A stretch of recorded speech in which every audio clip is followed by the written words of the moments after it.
Meet Reed Lance Rosenthal, rancher, #1 best-selling award-winning author, and unabashedly, unapologetically on the right side of the outstanding issues of our generation. But don't try to fence him in. Sometimes his positions will surprise you, because Reed is definitely his own man, with his own opinions. You might love him, you might hate him, but you won't be able to stop listening. Step over to the right side with Reed.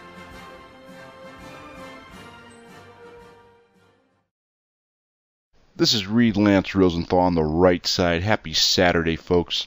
We have a great show for you today. It's actually, a portion of it is a rerun of not a rerun, but shall we say, bringing you up to speed on my terrific 2-hour interview with Coast to Coast, George Noory. That was a terrific interview on Agenda 21 and kind of wide-ranging topics about your rights, property rights, what the government, both national, local, state, international, as you know from the other shows, is planning for your property and property rights. And terrific call-in, terrific response to that show. We've kind of cherry-picked the best 40 minutes of it for you, and I think you'll love the highlights. You'll love some of the call-ins, great call-ins on that show from all across the country.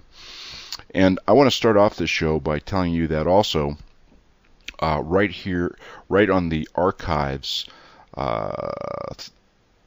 on the rightsideradio.com, you will see a link to my previous shows. We're talking about a year and a half, 2 years ago on Detroit, where I was forewarning their bankruptcy, kind of holding them up as a bellwether, the canary in the mine shaft, if you will, for America.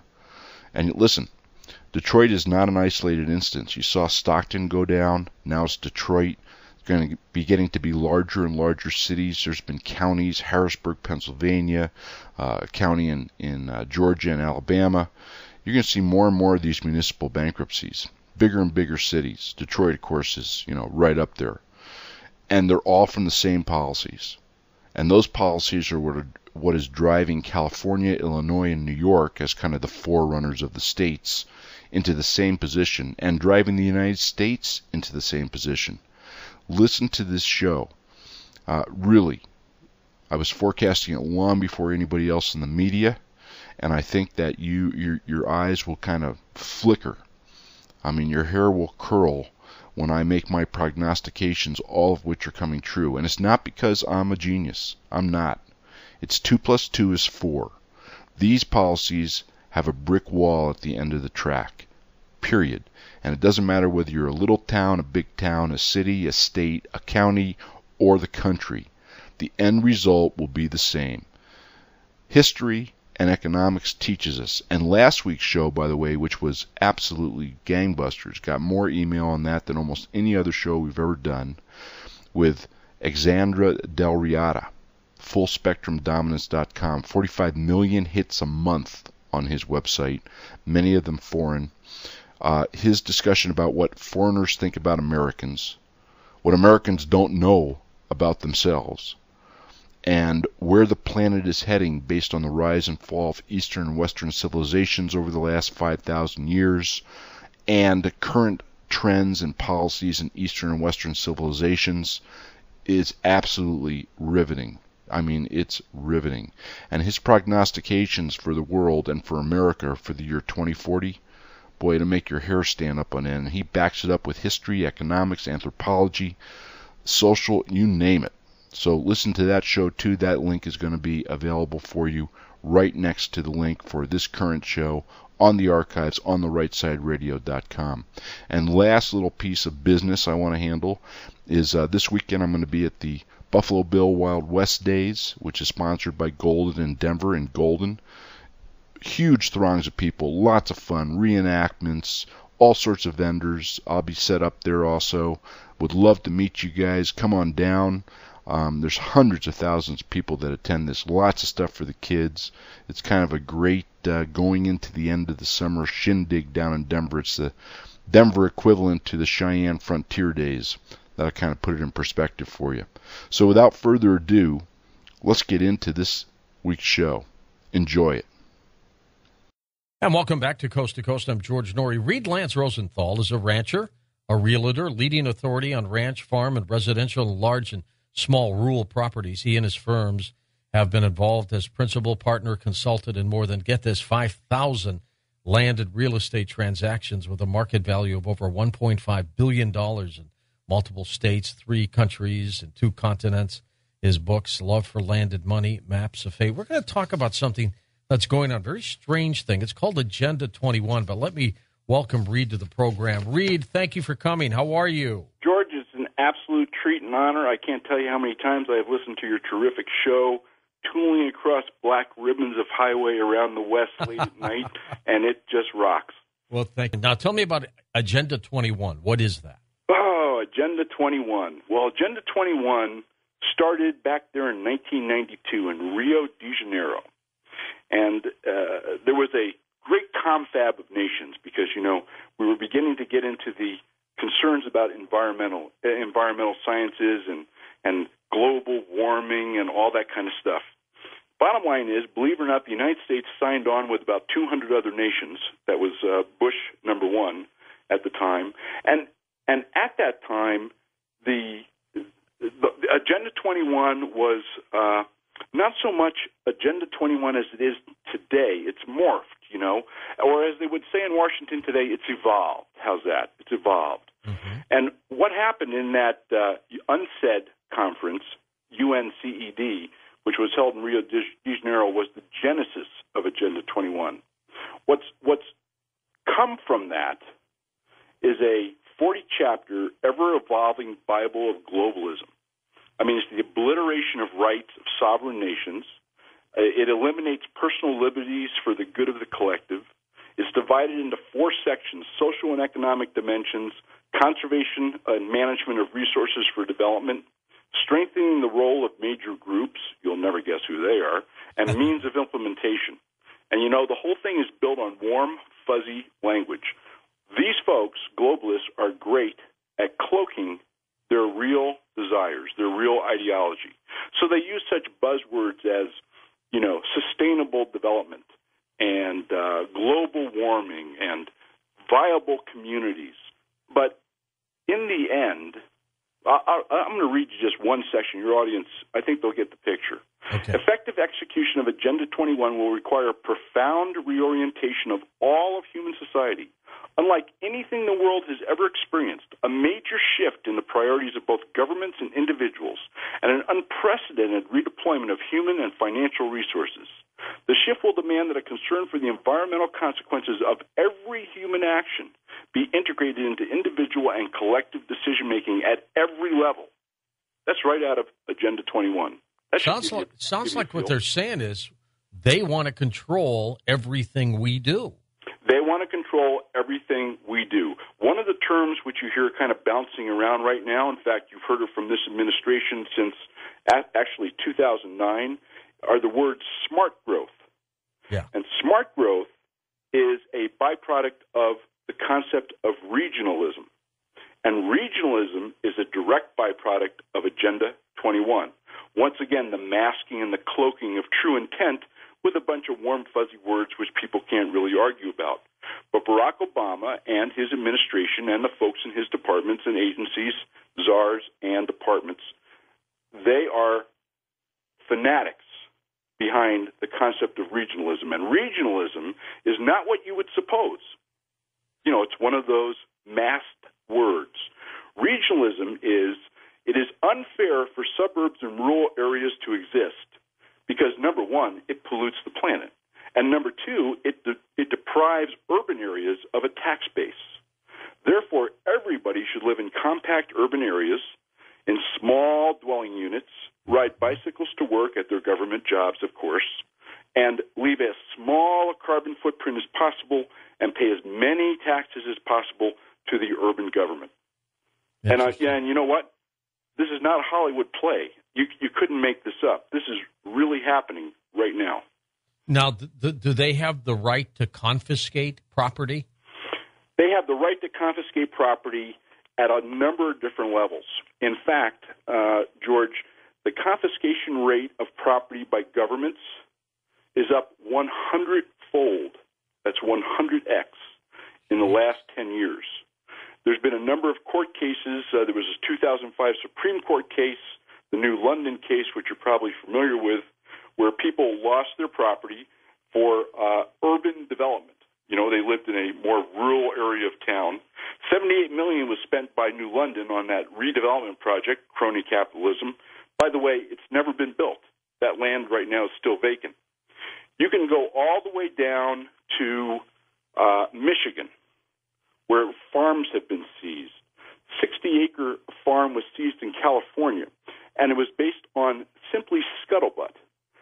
The Department of Justice did a study, and in that study they concluded, and I'm paraphrasing right now, that the heyday of property seizures by government for fiscal and political reasons is just beginning. One of the largest ranches in the world, the King Ranch, which is in Texas. I remember this story because they were attempting to build ranches in a lot of countries, including Cuba. And when Castro and his cronies took over, they took all the land. They confiscated it from everybody. Could that happen here, Reed? Yes, absolutely. In fact, it's happening right now in other parts of the world, unfortunately for those poor people. In Brazil, Agenda 21 has come to Brazil with full force. So federal Brazilian police and military personnel are moving out entire provinces and towns from areas which the court of Brazil, in keeping with the adjuncts of Agenda 21, has said have special ecological significance, number one, and special anthropologic significance, number two. And there's been more than 4,000 people displaced, their homes demolished, and I'll read you a quote from the article. Some military vehicles being used to terrorize and evict local residents bore the same UN insignia used by international so-called peacekeeping forces. Video documentation showed, and Brazilian federal authorities confirmed to the New American that troops and equipment sporting the UN logo are indeed involved in the relocation operation. It's hard to believe, Reed, isn't it? It's unbelievable. It's unbelievable, George, because, we sit here in America and we take our private property and our private property rights for granted. First of all, they're amongst the best, on the planet. Yes. But we do not understand, and we are not told by the media, I think intentionally, about what is happening in other parts of the world. Because I think if we knew, for instance, this little ditty I just gave you on Brazil, we would be totally alarmed. One of our greatest allies, the UK, has been kind of in the throes of this, shall we call, smart growth for over 30 years. And it's a total wreck there. Housing prices are up. The size of dwelling units has fallen. The quality of life and living standards have fallen. And all of this is exactly contradictory to what the groups who promote smart growth, regionalism, and Agenda 21, what they claim will happen. They're very good at claims. There's a number of groups, Smart Growth America. Wow, this is quite a group. By the way, it just so happens it's run, and there are no coincidences, by a guy by the name of Jeffries. And he was the head of the EPA for 8 years before he took over Smart Growth of America in the last year. Well, imagine that. Yeah. Smart Growth of America has put together a consortium of folks. Center for Community Progress, the Center for Neighborhood Technology, the National Trust for Historic Preservation. I mean, all great-sounding names, but these are far-left radical organizations. They're tied in completely with Obama's group, which is at the government level, which is the Livable Communities Program.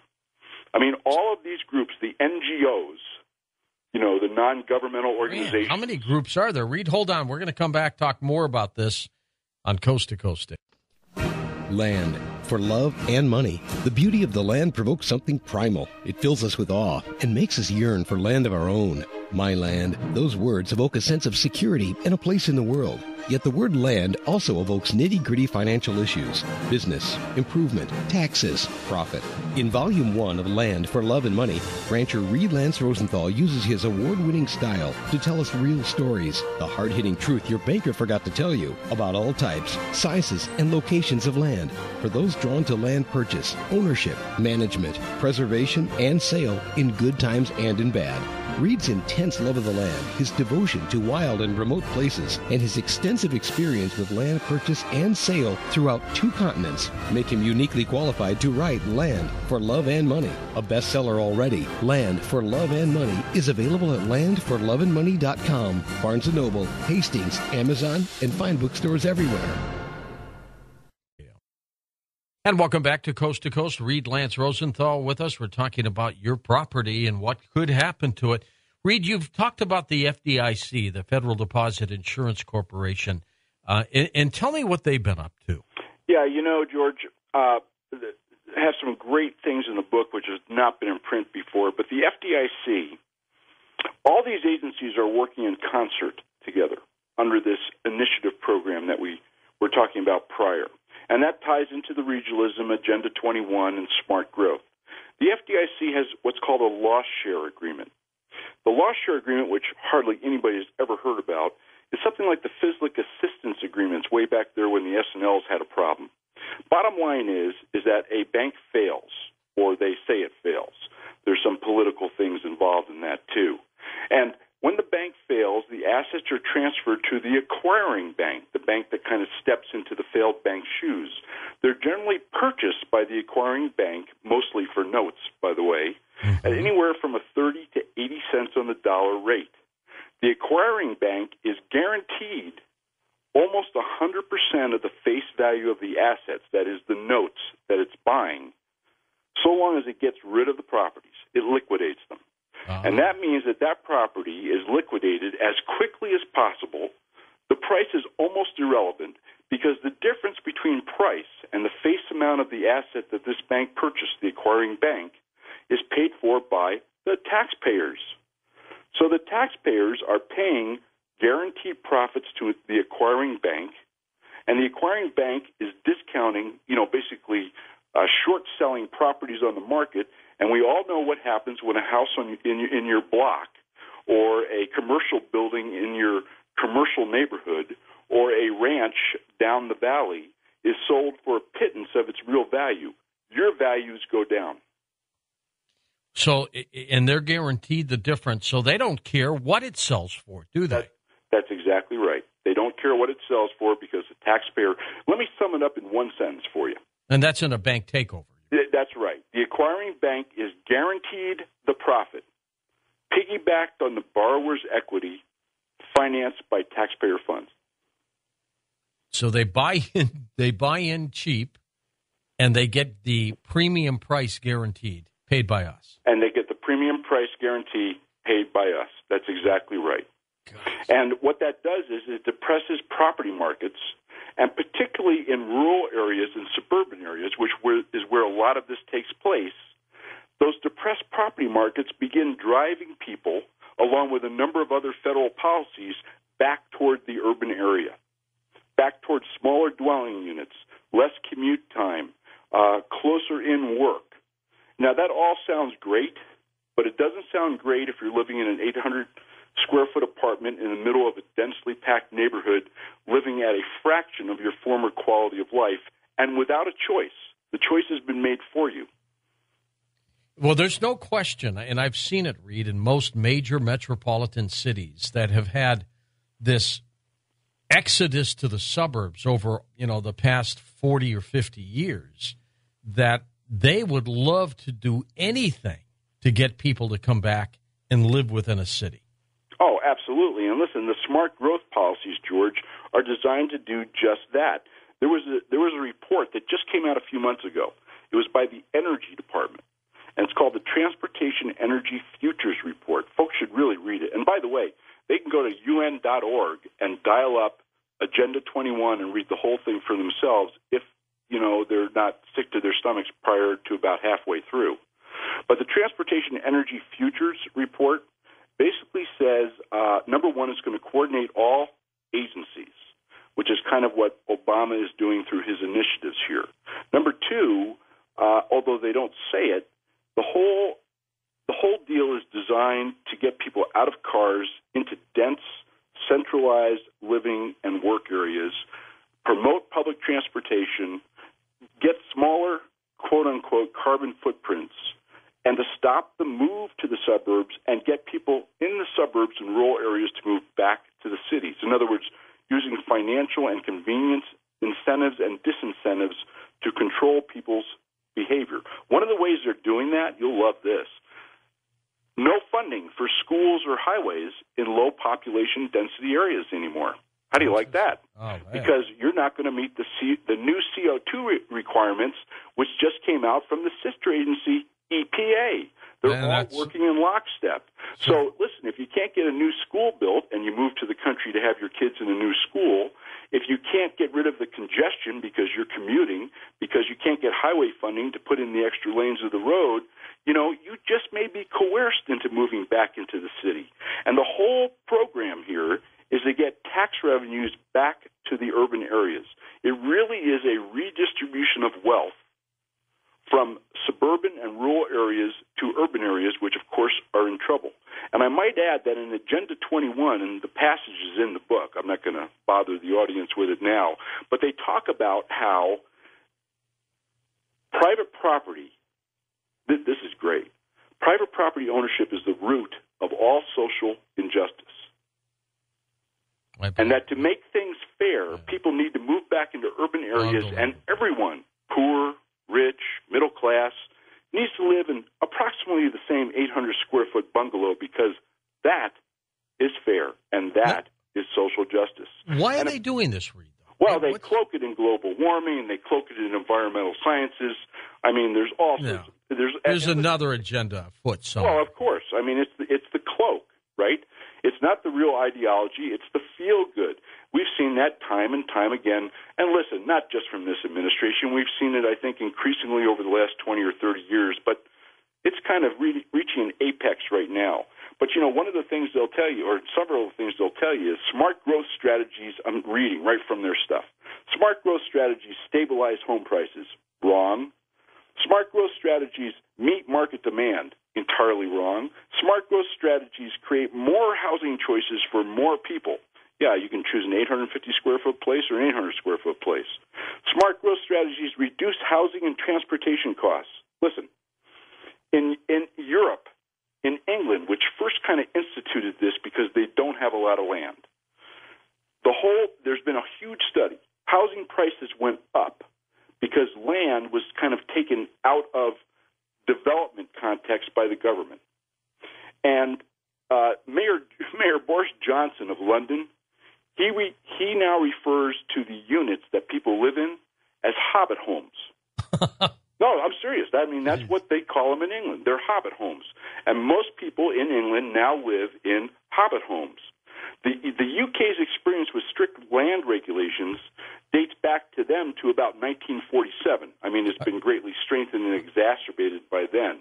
Are these like little shanties? Well, they're like little tiny houses or imagine cubicles stacked on top of one another at the very outskirts of the city so that you can take public transportation into work. Wow. That's really what they are. I mean, they are faceless, nameless, personality lacking roofs.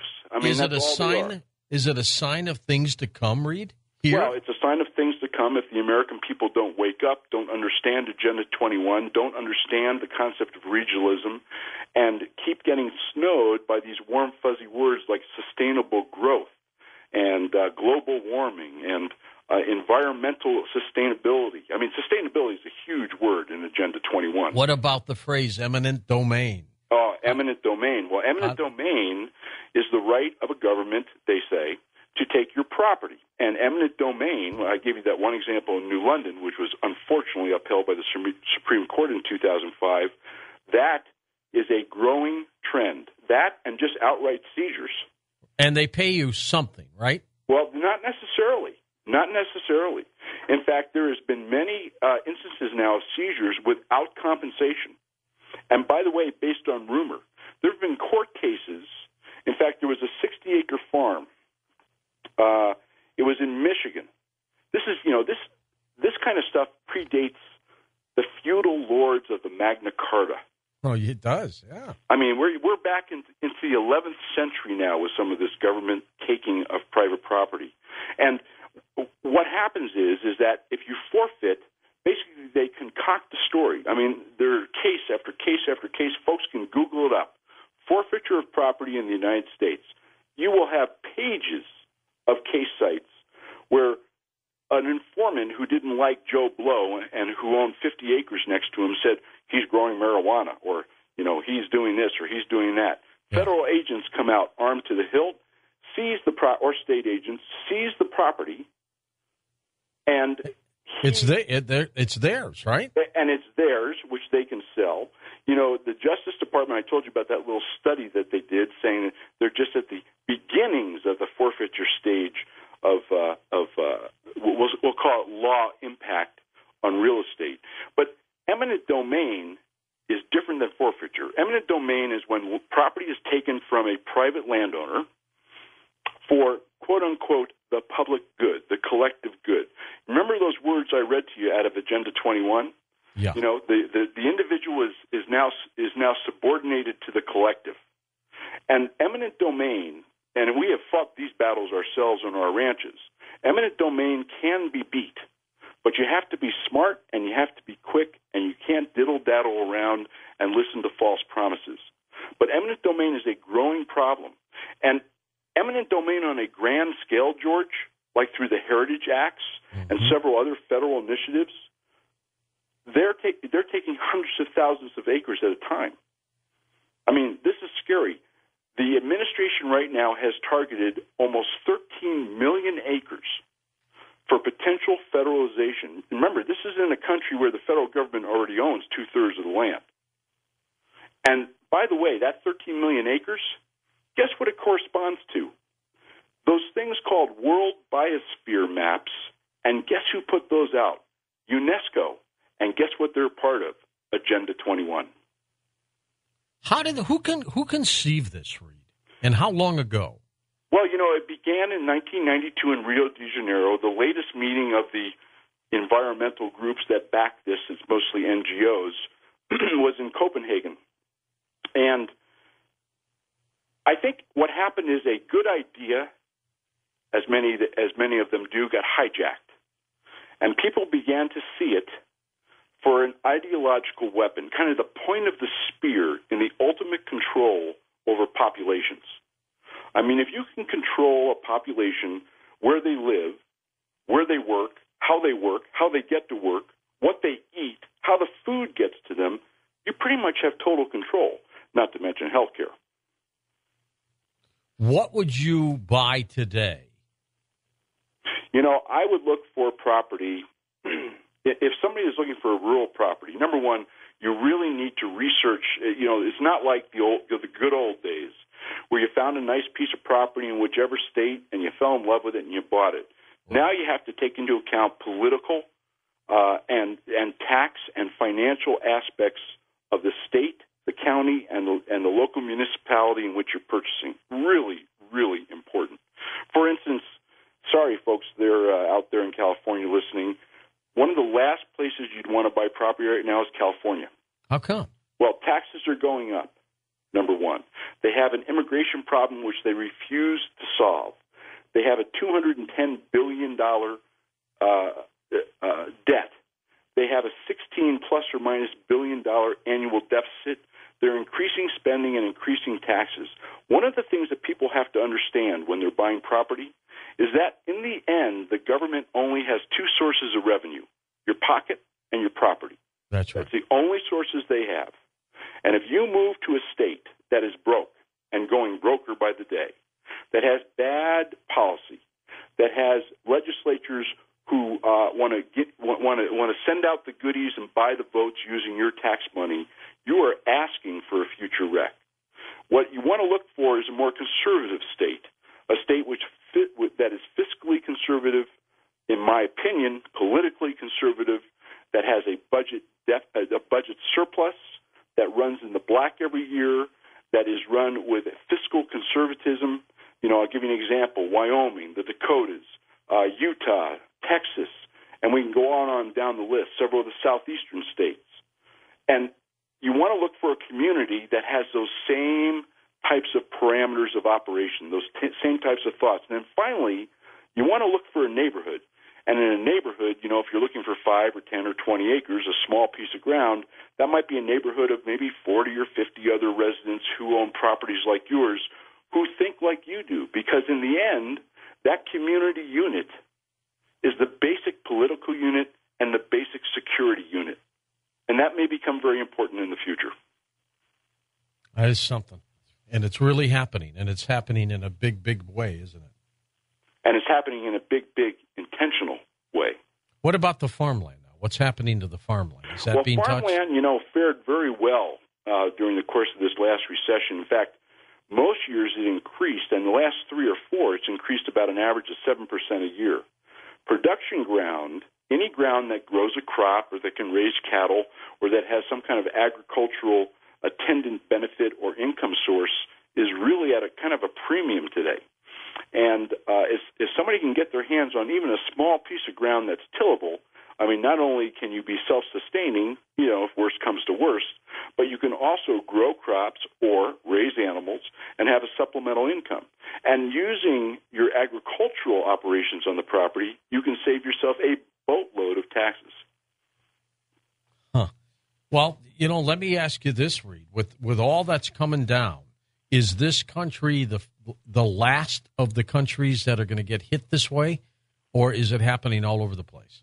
It's happening all over the place, George, but Americans are a little bit tougher, a little bit more resilient, and a little bit more indoctrinated into the basic right of private property rights and private property ownership.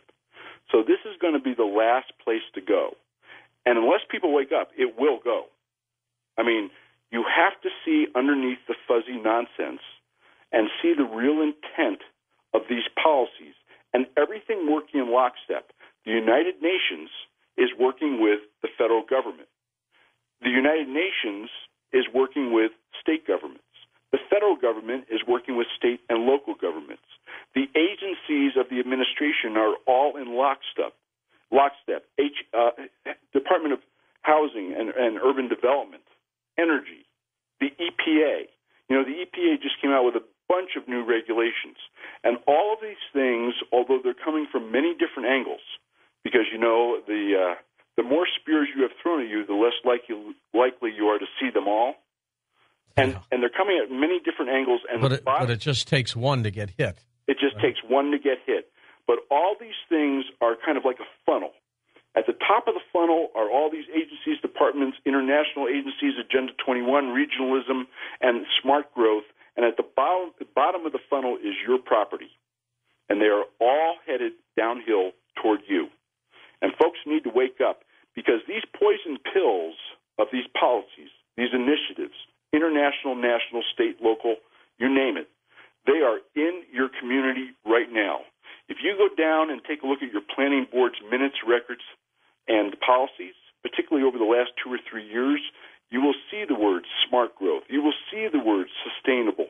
If you see those words, folks, big red flag ought to be flapping in the breeze at the top of your flagpole.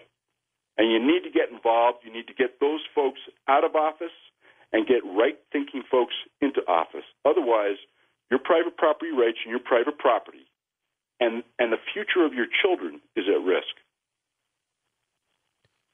It is truly amazing, too, because can't they enter your home now without a warrant in some cases? Absolutely. There was a case just a week ago. It's amazing. People can Google this up. Some poor guy, they wanted to stake out a neighbor's house. He refused to allow them to use his house. They seized his house and arrested him for obstructing justice. I'm not making that up. Stay with us. We're going to come back in a second, Reed. I'm going to open up the phone lines for people who might have a question for you, but also might want to share some stories of maybe they have witnessed property seizures and things like that. Back in a moment on Coast to Coast AM.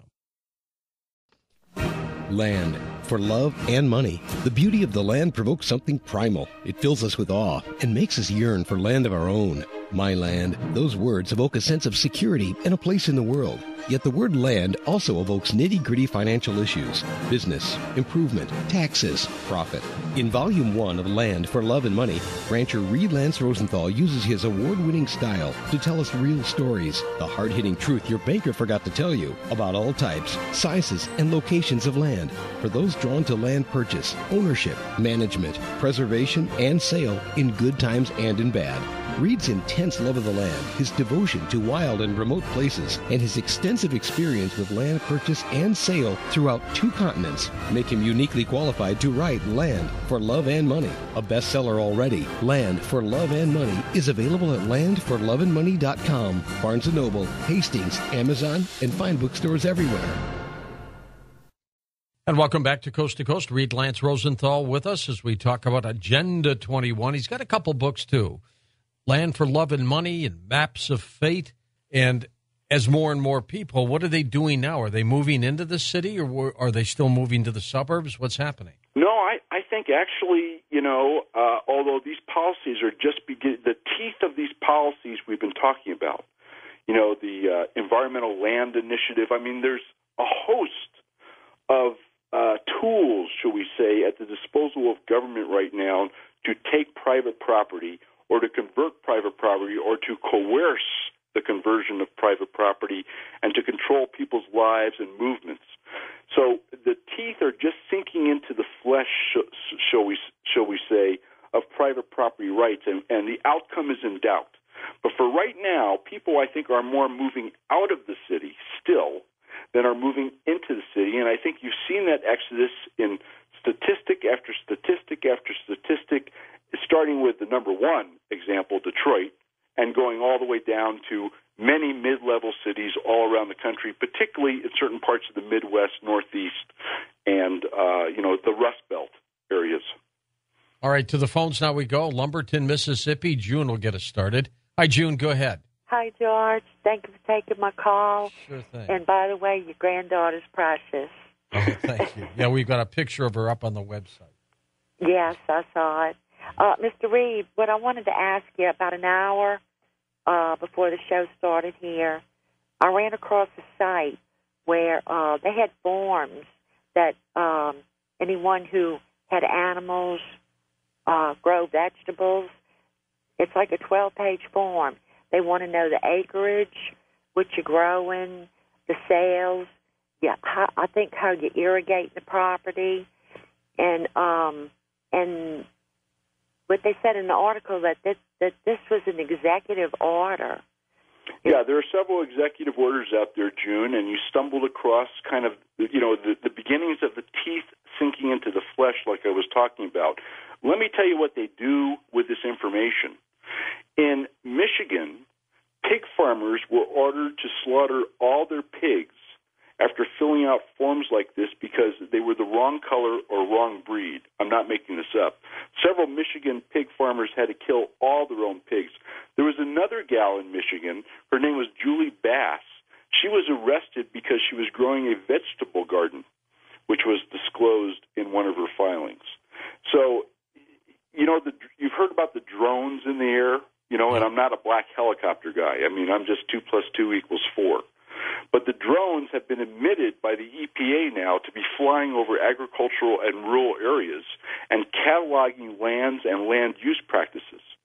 So you see the beginnings of the database, if you will, on which they can, in the future, act and coerce is beginning to be put together. That's what you've stumbled on.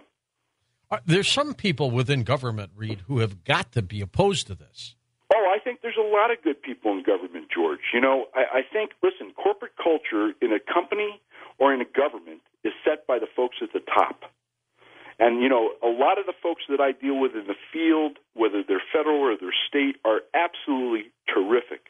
They're horrified at what's going on. They do their jobs. They work hard. They care about the land. They care about people's private property, whether it's residential or it's agricultural. And they are concerned citizens and good government employees who are really working for the benefit of us.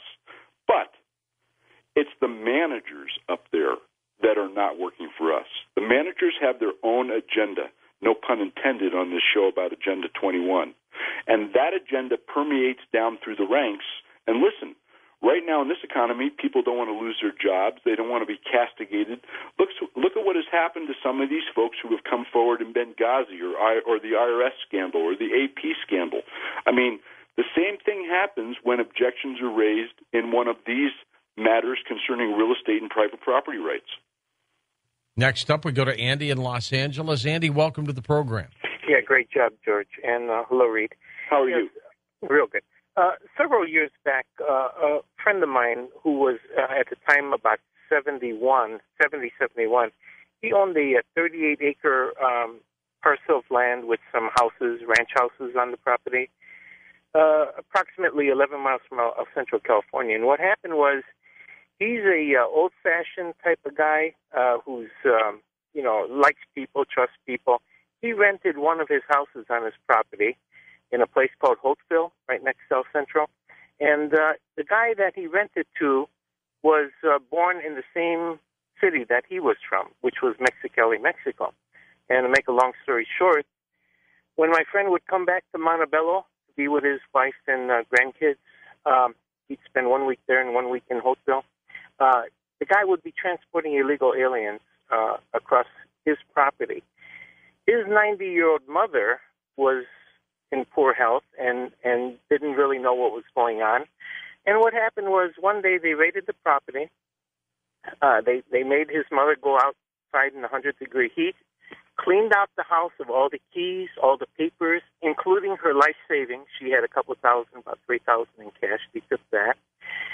Then they gave her a receipt for it and let her go back into her little house after 2 hours outside in the blistering heat.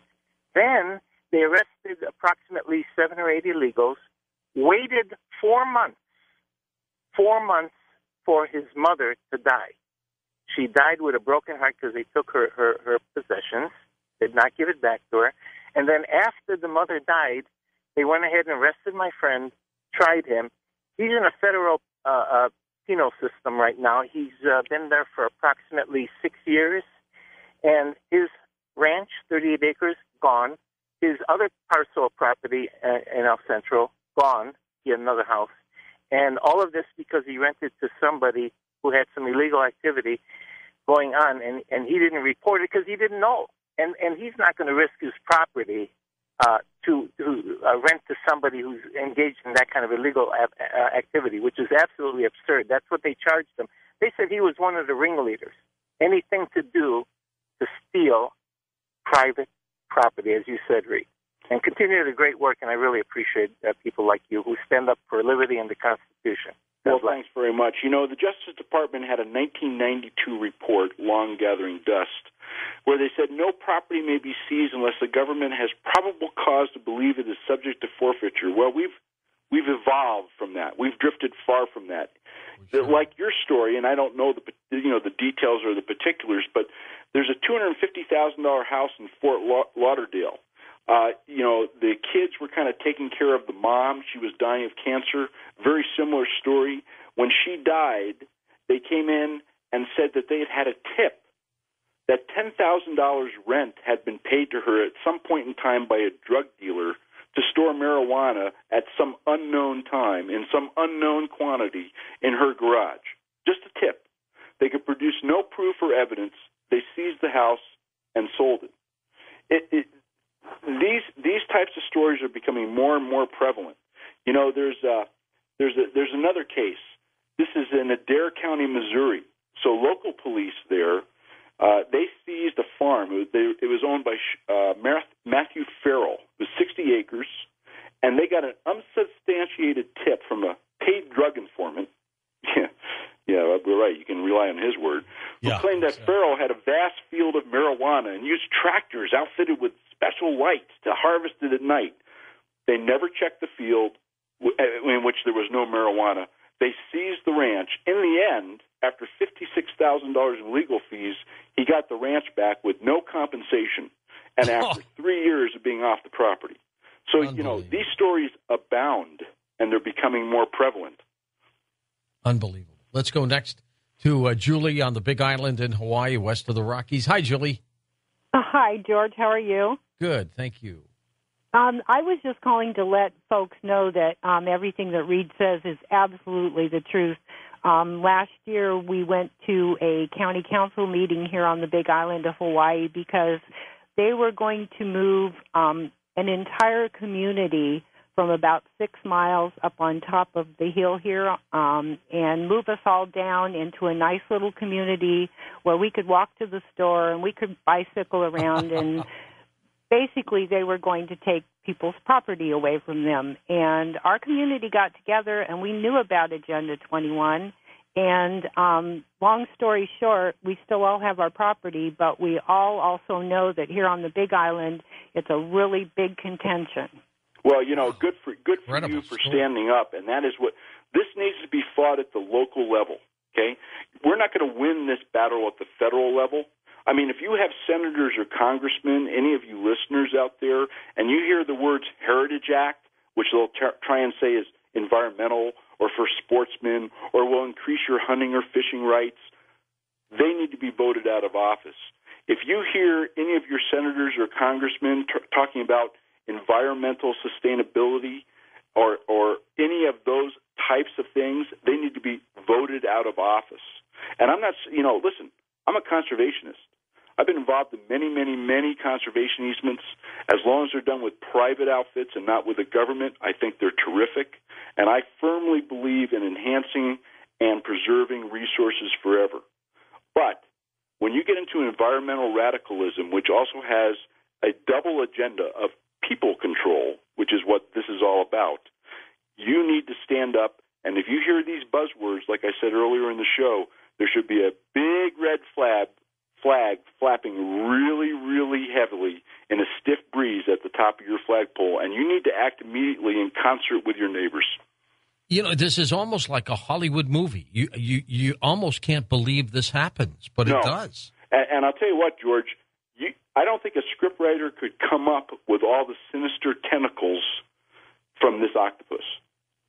I mean, it's on every level and from a myriad of directions.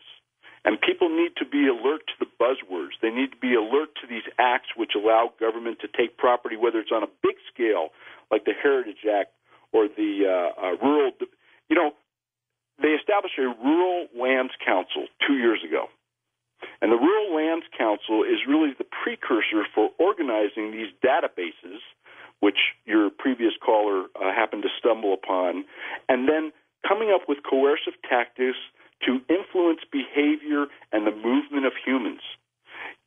Many times the attack will not be frontal. It's not going to be, we're going to come in and take your property. It's going to be like in Arizona outside of Tucson. Longtime ranchers with water rights, territorial water rights dating back to 1880, were suddenly told 3 years ago that they could not cross federal lands to get to their spring sources. And if they wanted to do any repairs on miles of pipeline through the desert to their ranches, it had to be with shovels, picks, and axes. So you see, there's many ways that the attack is made. They know what they're doing, don't they? They unfortunately know what they're doing, yes. Let's go next to James in Charleston, West Virginia. Hi, James. Thanks for calling. Oh, thank you. Good morning, Joe. Good morning, Reed. Hi, how are you? I'm doing okay. I have a statement and a question. You were saying about the scriptwriter. It sounds like something out of Soylent Green with moving everybody back into the cities and everything. But my question is this. I'm planning to move to Japan the first part of next year to take a teaching assignment. How does the government of Japan stand on this Agenda 21 thing? Well, the government of Japan signed on to the 1992 treaty. They are also implementing Agenda 21, but understand that Japan is wholly different than the United States. We have vast expanses of land and large rural populations and suburban populations. Japan is not like that. Japan is already a dense country, many people packed into a tiny island, and pretty much concentrated in urban or quasi-urban areas. So the effect in Japan is not going to be the same as the effect in the United States, where people, where land is part of their soul, where land is the essence of their liberty. Japan is wholly different in its mentality. Brian in Sacramento, California. Hey, Brian, it's your turn. Yeah, how you doing? Thanks for taking my call, George. Sure thing, Brian. Yeah, I got a quick, question/comment.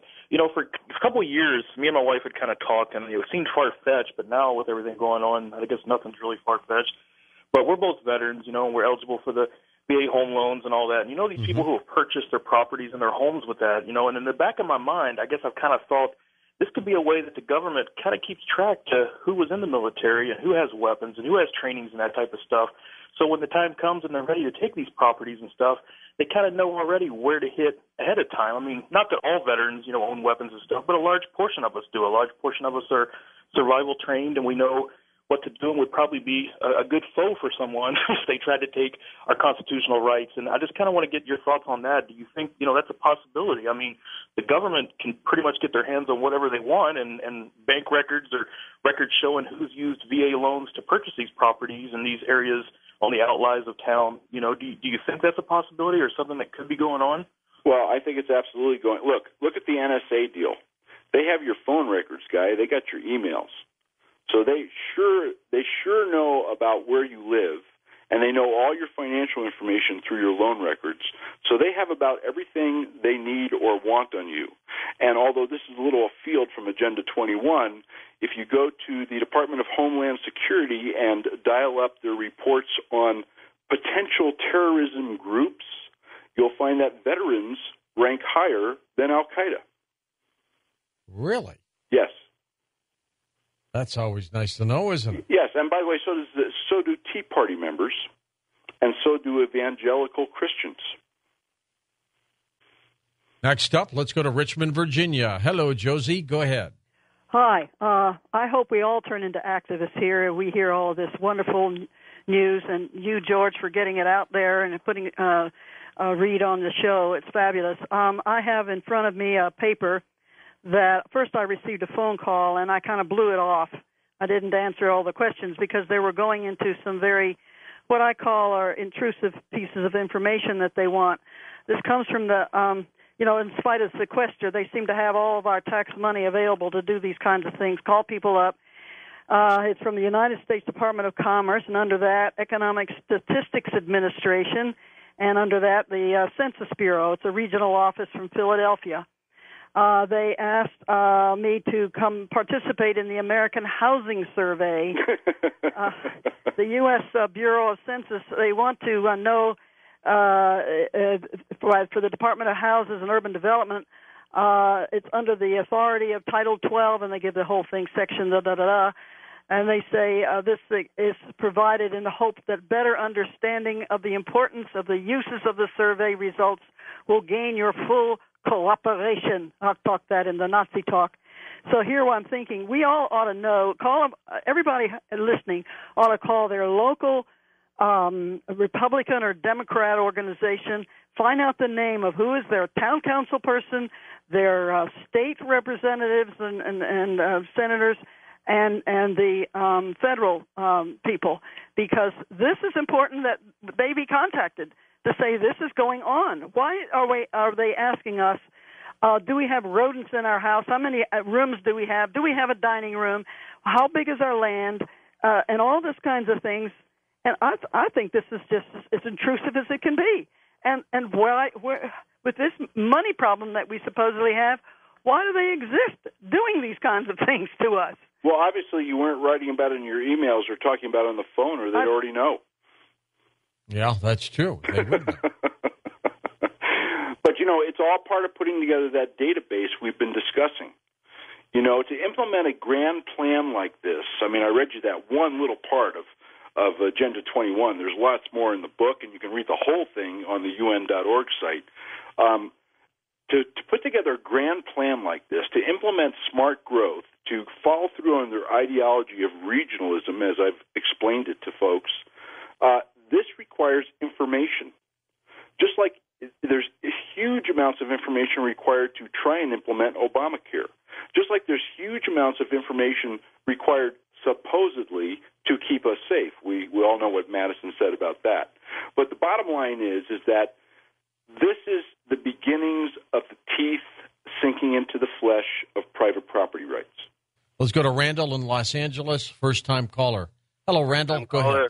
Long-time listener, George. I love the show. It's great that you guys are actually putting this out to the airwaves so people learn about this.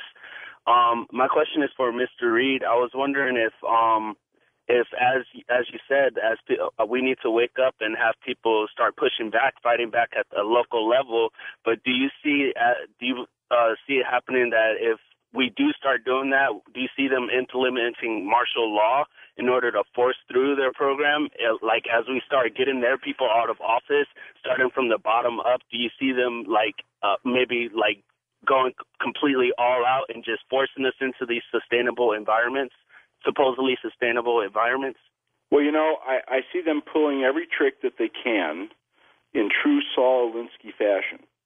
But one of the things that people should be aware of, because we've been talking about how they're coming at this from many fronts, many facets, many levels, many directions, because it's almost impossible. I mean, I follow this stuff. I can't keep it all straight.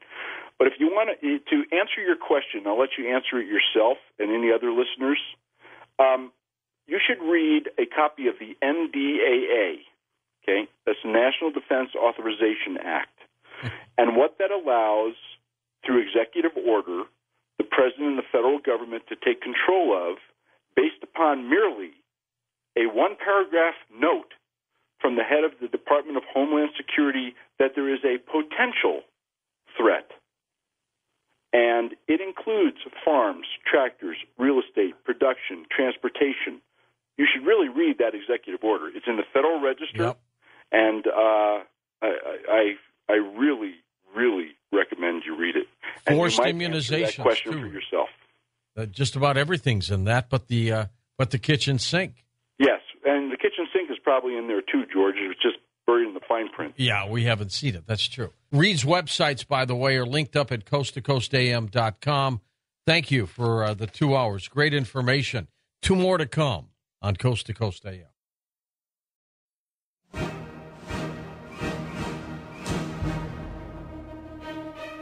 For more information about Reed and his work, please go to OnTheRightSideRadio.com. There you can also click to purchase the first 2 volumes of his #1 best-selling historical Western series, Threads West, An American Saga, and Maps of Fate. And now the first volume of his new nonfiction series, Land for Love and Money, is available everywhere, or go to landforloveandmoney.com. That's Land for Love and Money.